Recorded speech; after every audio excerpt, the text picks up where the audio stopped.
안녕하세요, 원재입니다. 믿지 않으면 의문도 없고 수행도 없고 깨달음도 없습니다. 믿음으로써 의심과 수행, 깨달음 그 모두가 함께 살아납니다. 제대로 의심한다면 열린 만큼 경험할 수 있고 또한 깨어난 만큼 만날 수 있습니다. 오늘도 온전한 나로 살기 위한 의심 시작해 보도록 하겠습니다.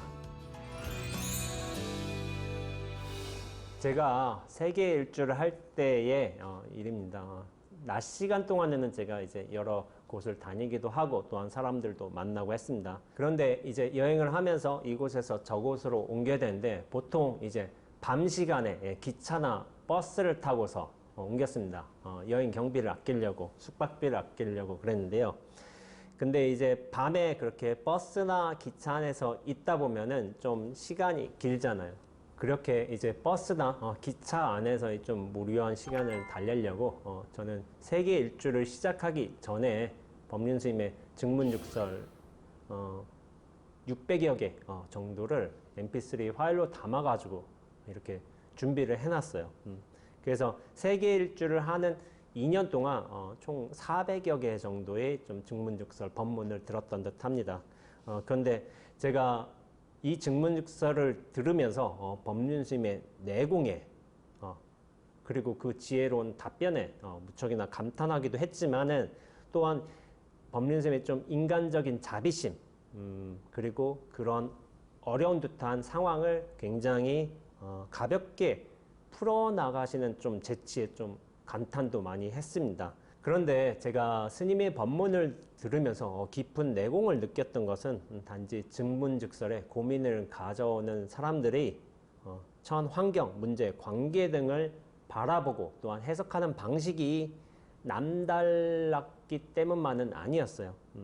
질문자의 인생 고민에 대한 스님의 어떤 처방이 법의 원리와 딱 맞아 떨어졌기 때문에 그래서 제가 그 깊은 내공에 감동했던 측면이 있습니다. 비록 그 표현이 일상적이고 또한 친숙한 말투여서 우리가 가볍게 들을 수도 있지만은 각기의 상황에 대한 해석과 또한 해결의 방안에서 스님의 법에 대한 탄탄한 기반하고 또한 수행의 내공이 느껴졌던 겁니다. 그렇기에 너무나 평이한 언어로 풀어내시는 그 증문즉설의 법문이 저에게는 무척이나 명쾌하고도 시원한 가르침이 되었습니다. 그런데 그렇게 법륜스님의 증문즉설을 들으면서 놀랐던 사실 하나가 있습니다. 법륜스님이 질문자에 따라서 살과 화를 명확하게 분류해서 사용하신다는 거였습니다. 번뇌와 망상에 빠진 사람들에게는 이를 단칼에 자르는 살의칼을 쓰시고 또한 지혜가 필요한 사람에게는 활의 칼을 쓰신다는 분명한 차이가 있었습니다.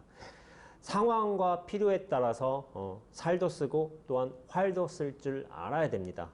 그리고 이렇게 살활에 자제한 안목 있는 스승의 역량을 표현할 적에 선문에서는 종종 살인도 활인검에 비유하기도 했습니다. 이 살인도 활인검의 유명하게 된 일화의 중심에는 나홍선사가 계시기도 합니다. 나홍스님은 당신이 29세이시던 이제 1347년 원나라로 건너가서 당시에 인도에서 온 지공스님 밑에서 수행을 하셨어요. 지공스님은 인도의 마갈타국에서 오신 왕자 출신이기도 했고 또한 선종 108대 조사이기도 했습니다. 그렇게 지공스님의 문화에서 2년 정도 수행을 하시다가 결국에 지공스님의 법맥을 이어받고 나중에는 지공스님을 떠나 다른 선지식들을 참방하면서 자신의 공부 경기를 점검하기도 하셨습니다. 그렇게 나홍스님이 행각을 하시다가 강소성 항주 정자사에 있는 평산철임 스님을 뵌 적이 있습니다. 당시 나홍스님이 승당을 거닐고 있었는데 평산스님이 이렇게 물었습니다. 대덕은 어디서 왔는가? 대도에서 왔습니다. 대도는 당시에 이제 영경이었고 지금에는 북경입니다. 어떤 사람을 만났는고? 서천의 지공화상을 만났습니다. 그러자 이제 평산스님이 물었습니다. 지공화상은 일상시에 뭘 하던고? 나홍스님은 지공은 청검을 쓰나이다 라고 말씀하신 거예요. 평산 스님이 지공의 청검은 차치하고 그대의 일검을 가져와 봐라 하신 거예요. 그러니까 나홍 스님이 당시에 좌복을 들어서 평산 스님을 내리쳐 버린 거예요. 그러니까 평산 스님이 넘어지셨죠. 넘어지시니까 나홍 스님이 다시 평산 스님을 손으로 일으켜 세우시면서 이런 말씀을 하셨습니다. 내 칼은 사람을 죽이기도 하지만 또한 사람을 살리기도 합니다. 이에 평산 스님은 나홍 스님이 보통의 이제 법기가 아니라는 걸 아시고서 나홍 스님에게 임재의 법맥을 전수하기도 하셨습니다. 이렇게 내 칼은 사람을 죽이기도 하지만 또한 살리기도 한다는 말이 그 유명한 살인도 활인검이기도 합니다. 이 살인도 활인검에 대한 또 다른 이야기가 있기도 합니다. 경허 스님의 제자이신 해월 스님은 부산 서남사에 계실 적에 법회 때마다 종종 이런 말씀을 하셨습니다. 나에게는 사람을 죽이는 살인도와 또한 사람을 살리는 활인검, 이 두 자루의 명검이 있다. 그런데 법문을 들은 사람들은 해월 스님이 진짜 칼을 가지고 있었다고 생각한 모양인가 봅니다. 그런데 이게 소문이 되다 보니까 나중에는 이 지역에 부임한 일본인 헌병대장이 이 명검에 대한 소문을 확인하려고 직접 해월 스님께 찾아왔습니다. 그런데 해월 스님을 만난 헌병대장은 굉장히 실망했다고 합니다. 왜냐하면은 이런 명검을 가지고 있는 선사라면 좀 외모도 좀 풍채도 남달라야 될 것 같은데 직접 본 선사의 모습은 어떤 시골에 볼품없어 보이는 노승에 불과했던 겁니다.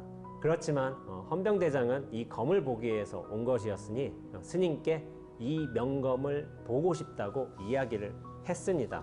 그러니 해월 스님이 그러신가? 그럼 나를 따라오시게 하면서 해월 스님은 어떤 섬돌의 축대 위로 올라가셨습니다. 그러니까 헌병대장도 같이 올라갔습니다. 그 순간 스님이 돌아서서 바로 느닷없이 헌병대장의 따귀를 때렸어요.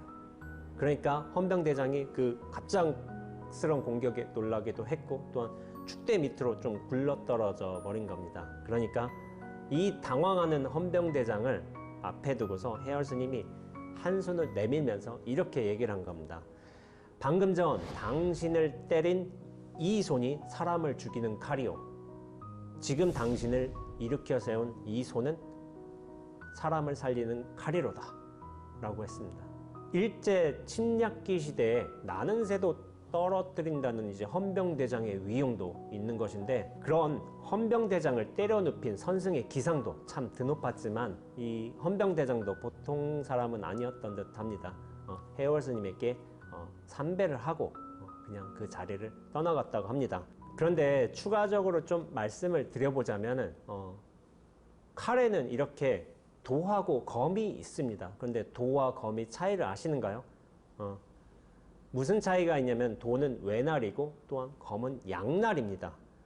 도는 외날로 되어 있기에 한 방향만 써서 베는데 특화가 되어 있습니다. 하지만 검은 양날로 되어 있어서 찌르는 데 특화가 되어 있다고 합니다. 그렇기에 도는 살상용의 목적이 강하고 검은 위협의 용도가 크다고 합니다. 그래서 살인도 활인검이라는 말이 나오지 않았는가 생각하고 있습니다. 진정 안목 있는 스승이라면은 사람의 분별 망상을 살인도로서 제거할 뿐만이 아니라 본래의 자성이 살아나게끔 활인검의 방편도 잘 쓸 줄 알아야 합니다. 제가 보기에 법륜 스님은 그렇게 사람과 상황에 따라서 살과 활을 자유자재로 구사하셨던 듯 합니다. 자기 아망과 고집 때문에 잘못된 방향으로 이제 나아간 사람에게는 호통을 주기도 했고 또한 의기소침해 있고 지혜가 부족한 사람에게는 격려와 해답을 주시기도 하셨습니다. 사실 그 누군가를 호통치려면은 그 문제를 사람의 성격을 정확하게 파악하는 안목이 있어야 하는 거겠고 또한 위로를 하려면은 단순히 괜찮다고 이제 감싸줄 것만이 아니라 법에 맞는 이치로서 문제를 해석하고 또한 그 해결책을 드러내 주어야 하는 게 어떻게 보면 선지식의 안목입니다. 이처럼 살화를 또 사람과 상황에 따라서 자유자재로 쓰기 위해서는 안목과 내공이 필수입니다.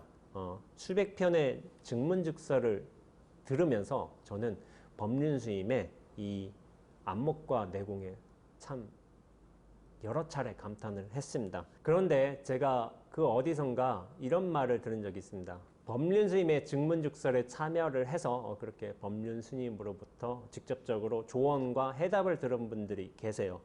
근데 그 즉석에서 법륜스님이 제시해 주신 그런 답을 듣고 시원해졌다가도 막상 집으로 돌아와서 법륜스님이 해주신 말씀을 다시 되새김질을 하려면은 뭔가 애매하고 이해가지 않는 면보들이 떠오르게 된다는 겁니다. 스님 말씀을 들을 때는 이렇지, 그렇지 하고서 감탄하다가도 막상 일상으로 돌아와서 자신의 삶을 또 살아가다 보면은 자신의 습성대로 이제 돌아가는 겁니다. 그러면서 자기 스스로에 대해서도 분명히 이게 아니었는데 라는 식으로 의구심을 자아낸다는 겁니다. 제가 정확한 수치를 가지고 있는 건 아니지만 아마도 열에 9은 비슷한 경험을 하리라고 저는 생각하고 있습니다. 법문을 들을 당시에는 그렇게 명료하고 시원했다가도 다시 집으로 내 삶으로 돌아오니 모든 것이 흐려지는 겁니다. 그렇게 다시 원점으로 돌아오는 듯한 느낌을 받는다는 겁니다. 도대체 왜 그럴까요? 그 이유가 뭘까요? 그건 모래밭 때문입니다. 우리가 밭에서 작물을 수확하려거든 여러모로 준비가 필요합니다. 우선 밭의 토질이 농사짓기에 적당한가 좀 살펴봐야 되고, 또한 땅을 뒤엎어져서 숨통도 터놓아야 하고, 또한 거름이 부족하면 거름도 뿌려주고, 고랑도 만들고, 또한 이랑도 만들어야 됩니다. 그 다음에 필요에 따라서 이랑에 비닐을 덮기도 하고, 적당한 깊이에 우리가 수확하고자 하는 씨를 심기도 합니다. 요즘에는 관계시설이 좋아져서 밭에 물 끌고 와서 이렇게 뿌려줄 수도 있지만은, 본래는 이 모든 준비 과정을 마친 다음에 비를 기다리는 게 도리입니다.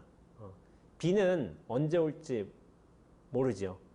그러나 이 모든 준비 과정을 마치고 비를 기다리는 것이 원래 순리입니다. 우리의 마음 수행을 밭농사에 비유해 보자면 법륜스님의 말씀은 마치 비와 같습니다. 성현들께서 해주시는 여러 지혜의 말씀들을 우리는 법우라고 부르기도 합니다. 이 법우가 내려야지만 싹도 제대로 트고 작물을 수확할 수 있는 것처럼 우리가 마음을 잘 경작할 때도 선지식의 가르침을 잘 받아들여야 합니다. 비는 사실 모든 곳에 똑같이 내립니다. 법우, 즉 선지식의 가르침은 듣는 사람에게 모두 똑같이 내립니다. 절집에 오래 다녔다고 해서, 그리고 또 공양을 많이 냈다고 해서 그 누구에게 더 좋은 법문이 들어가지를 않습니다. 그 모든 곳, 그 모든 사람에게 똑같은 가르침의 법우가 내리지만은 그것을 받아들이는 정도가 다른 것은 이 법문을 듣는 사람들이 가꾼 마음밭이 각기 다르기 때문입니다. 밭갈이를 열심히 하고 또한 마음 농사 지을 준비를 잘 해놓은 사람들 같은 경우에는 법우가 내린 다음에 나름의 깨달음을 그 열매로서 수확할 것입니다. 하지만 마음 농사를 제대로 준비해 놓지 않은 사람은 그래서 자신의 마음밭이 마치 모래밭과 같은 경우에는 비가 올 당시에는 시원함을 느끼고 진리에 대한 갈증을 해소한 듯 하지만은 얼마 지나지 않아 그 청량함과 생기를 잃어버리고 다시 원점으로 돌아오게 되어 있습니다. 법우는 이와 같습니다. 비는 똑같이 내립니다. 여기는 내리고 저기는 내리지 않는 그런 비는 없습니다. 진리의 가르침도 마찬가지입니다. 진리의 가르침이 사람이나 시절을 차별해서 그렇게 나타나는 경우는 없습니다. 그런데 진리는 사람만이 가르쳐 주는 것도 아닙니다.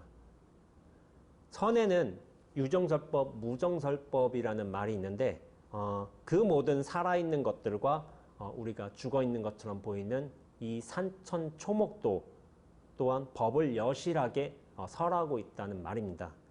여러분이 아시다시피 서가모니 부처님은 새벽별을 보고 깨치셨습니다. 그런데 그 새벽별이 서가모니 부처님께서 보리수 아래 좌정하신 그 2600년 전에만 반짝였는가요? 아닙니다.